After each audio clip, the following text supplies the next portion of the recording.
My name's Sarah. I'm 34 years old and I'm in companionship with pain. Pain is not possible to see. How do we live with pain? How do we live with hardship? And how do we care for ourselves and others in times of crisis?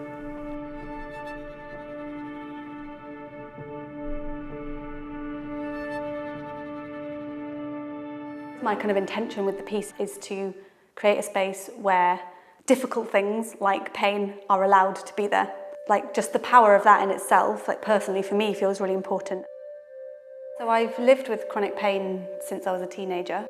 Having chronic pain has always been, was for a long time, just that it was a hindrance and a problem, and like a hindrance to my life, a hindrance to my work, to being an artist, to making performance. I am scared of this body.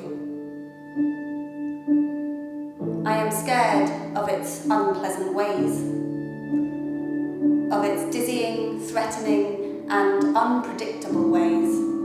And so about 5 years ago, the pain was just quite particularly bad. I felt that I just needed to shift my relationship to pain.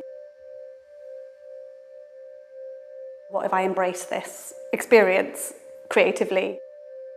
And just having that thought was like really liberating. With you, I dance with you, I dance with you, I dance with you, I dance with you, I dance with you, I dance with you, I dance with you, I dance with you, dance with you, I dance with you, I dance with you, I dance with you, I dance with you, I dance with you, I dance with you, I dance with you. Pain and I is, I guess, embracing that richness of like, what can pain teach us? What does it mean to like honour that experience, to acknowledge it, to let it be there, to like not be afraid of it, but also not to deny like the difficulties and the hardships. So it's kind of like, how can the whole spectrum be there? Being attached to an ideal of this body and wishing it would return to its former glory.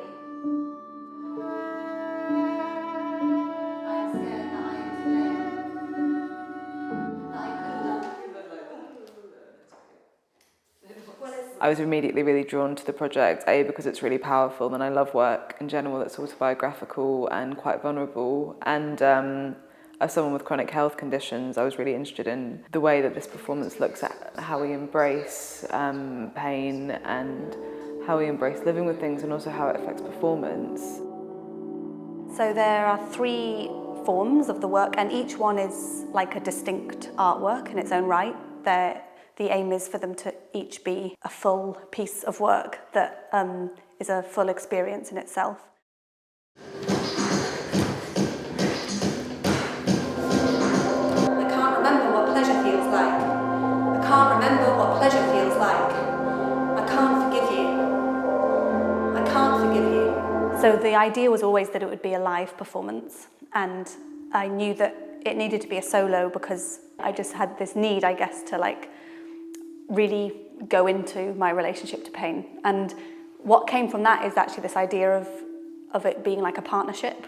I was bored of you, of us and our problems, of not being able to do things, of how small my world had got, and how entwined we were. We left in the middle of dinner, visiting people, work, performances, conversations. The audio is a half-hour headphone experience. You can listen to it in your own time. Is my voice and text, this kind of love letter to my pain. Welcome to the stiffening and shrinking of my world, the stretching of my fear and despair, the lengthening of my discontent. The designers are Rachel O'Neill and Michaela Pointon. It's not like a perfectly representative, the aim is not to be like, this is exactly what happens. It's like trying to embody and represent like a feeling of the performance and a kind of intention of the piece, so it's developed into its own thing in a way.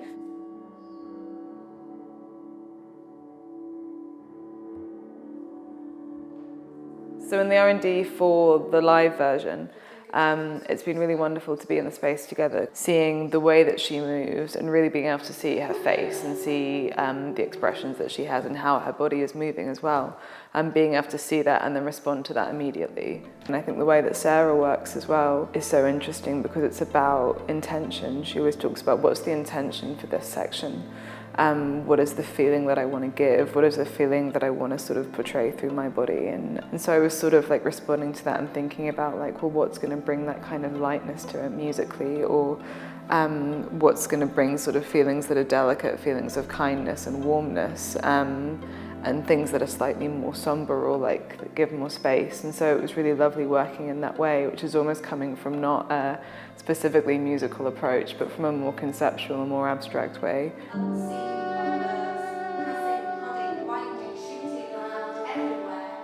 The music feels like a kind of holder for me as a performer, but also we've thought a lot about like space and like having space for the pain, having space, like welcoming all of our parts, like welcoming people.